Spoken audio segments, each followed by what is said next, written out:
बिस्मिल्लाहिर्रहमानिर्रहीम। आज हम बनाएंगे गाजर के साथ बेहतरीन सी रेसिपी। बहुत मज़े की ये रेसिपी बनती है, आप इसको ट्राई करें, आपको ज़रूर पसंद आएगी। आप मेहमानों को भी पेश कर सकते हैं, अपने लिए बना सकते हैं। अस्सलाम वालेकुम व्यूवर्स, खुश रहें, आबाद रहें। चले जी, आज की हम अपनी रेसिपी स्टार्ट करते हैं। सबसे पहले मैंने यहाँ पर लिए हैं 3 अदद मैंने गाजर ली हैं। इनको मैंने साइडों से काट लिया, अच्छी तरह धो लिया है और एक छोटे कश की मदद से, जो बारीक साइड होती है उस साइड से मैंने इसको कश कर लिया है। ये देखिए सारी गाजर मैं कश कर चुकी हूँ।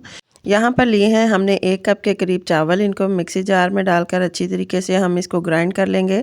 बहुत बारीक इसका हमने पाउडर फॉर्म नहीं बनाना, थोड़ा सा इसको हम दरदरा रखेंगे। अब इसको मैं डालूंगी एक पानी के बाउल में अंदर, ताकि ये जो जितनी भी इसके अंदर डस्ट है या जो भी कचरा है वो सारा ऊपर निकल आए। थोड़ा सा मैंने बचा के रख लिया है, इसका मैं बाद में आपको बताऊंगी कि किस तरीके से यूज़ करेंगे। यहाँ पे हमने इसको पानी में डालकर अच्छी तरीके से हम इसको मिक्स करेंगे, ताकि जो भी कचरा वो ऊपर आ जाए और ये साफ़ हो जाए। इसका ये पानी हम वेस्ट करेंगे। इसके बाद हम दोबारा नया पानी डाल के तकरीबन 30 मिनट के लिए इसको हम रख देंगे एक साइड पर। अब हमने यहाँ पर लिया है पैन, उसके अंदर मैंने सब्ज़ इलायची डाली है, 2 चम्मच के करीब मैंने कुकिंग ऑयल ऐड किया है और जो गाजर हमने कश करके रखी थी इसको हम अच्छी तरीके से भून लेंगे। 2 से 3 मिनट के लिए मज़ीद हम भूनेंगे, ताकि इसके अंदर जो भी पानी या कच्चापन है वो सारा ख़त्म हो जाए, पानी खुश्क हो जाए और इसकी बेहतरीन सी खुशबू आना शुरू हो जाए। इनको हम निकाल लेंगे अलहदा बाउल में और इसको हम साइड पर रख देंगे। दोबारा से हमने पैन लिया है, पैन के अंदर हमने 1 गिलास पानी ऐड किया है। इसके अंदर अब हम ऐड करेंगे चावल जो हमने बचा के रखे थे, 2 से 3 चम्मच के करीब, वो मैंने साफ़ कर लिए हैं। पानी डालकर उसको साफ़ कर लिया है, इसमें उबाल आ चुका है। अब इसके अंदर मैं ऐड करूँगी ज़रदा रंग। आप कोई सा भी फूड कलर इसके अंदर ऐड कर सकते हैं। इस ज़रदा रंग ऐड करने के बाद इसको अच्छी तरीके से मिक्स करेंगे। जो चावल हैं वो थोड़े से कुक हो चुके हैं, इनको हल्का सा कुक करेंगे। इसी तरीके से यहाँ पर इसके अंदर मैं मज़ीद ऐड करूँगी चीनी। तकरीबन आधा कप के करीब चीनी है, आप अपने टेस्ट के मुताबिक भी इसके अंदर ऐड कर सकते हैं।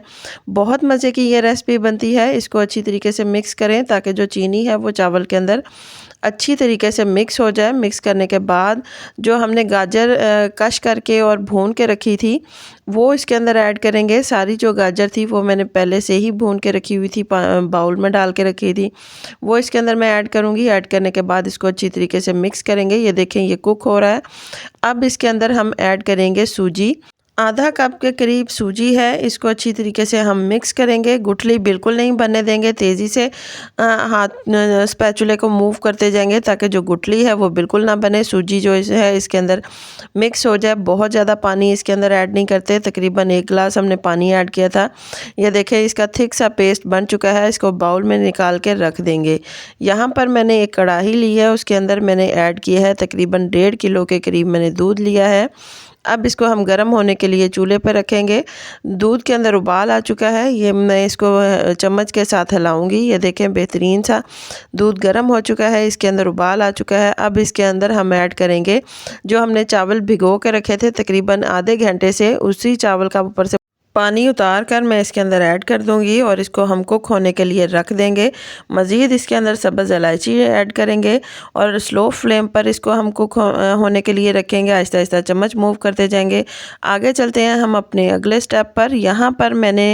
यहाँ पे जो मैंने गाजर और सूजी और चावल की डो तैयार करके रखे थे, उसके हम थोड़े से गोल और हल्के से चिपटी शेप में हम उसकी बॉल्स बनाते जाएंगे। ये देखें हल्की सी चिपटी शेप में मैंने बॉल बना ली है। इसी तरीके से मैं बाकी सारी भी तैयार कर लूँगी।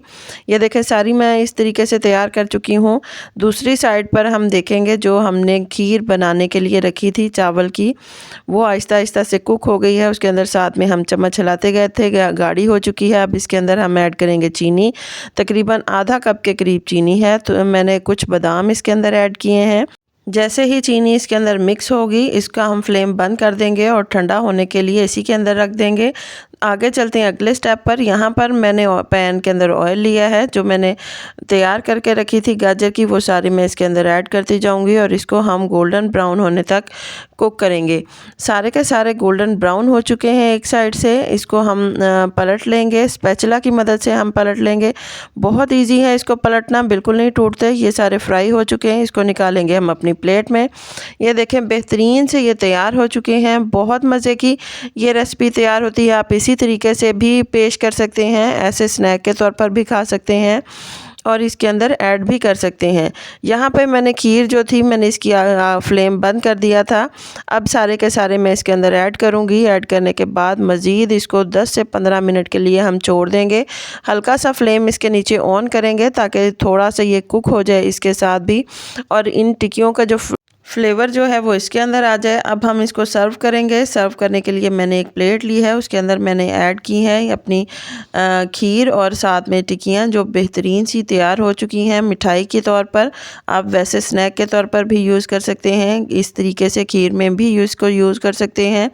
बहुत मज़े की रेसिपी बनती है, आप इसको ट्राई करें, आपको ज़रूर पसंद आएगी। आप मेहमानों को पेश कर सकते हैं, बच्चों के लिए, अपने लिए, आप सबके लिए बनाएं, आपको बहुत पसंद आएगी। अगर आपको मेरी ये रेसिपी पसंद आए तो प्लीज़ लाइक करें, शेयर करें, मेरे चैनल को सब्सक्राइब करें। अल्लाह हाफ़िज़।